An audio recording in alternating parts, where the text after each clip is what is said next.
Yaklaşık 110 yıl öncesinden planlanan ve bir asrı aşan zaman öncesinden beri Bursa'nın özlemi olan tramvay hatlarının artık çalışmasına bugün başlamış oluyoruz. Ve bugünden itibaren artık halkımız bu tramvaylarla birlikte seyahat edebilecekler. Şu anda dünya kentlerinin en büyük özlemi olan ve şu anda en çok tercih edilen seyahat aracı tramvaylar. Şehri görerek seyahat etme, hissederek seyahat etme ve zevkli bir seyahat gerçekleştirme konusunda bu örnek araçlar, güzel araçlar.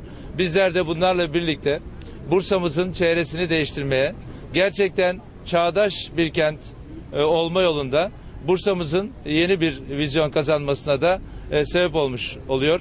Hayali gerçekleştirmenin heyecanını yaşıyor Bursa ve Bursalılarımız.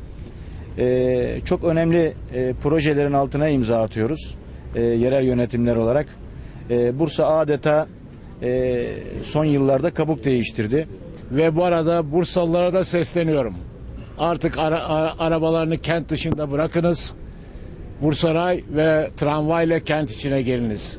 Yani kent içine artık kendi arabamızla girmeyelim. Biraz yürüyelim, aktarma yapmaya çalışalım ve bu güzellikleri hep beraber tadalım diyorum. Hayırlı ve uğurlu olsun efendim. Evet, arkadaşlar. Patrondan önce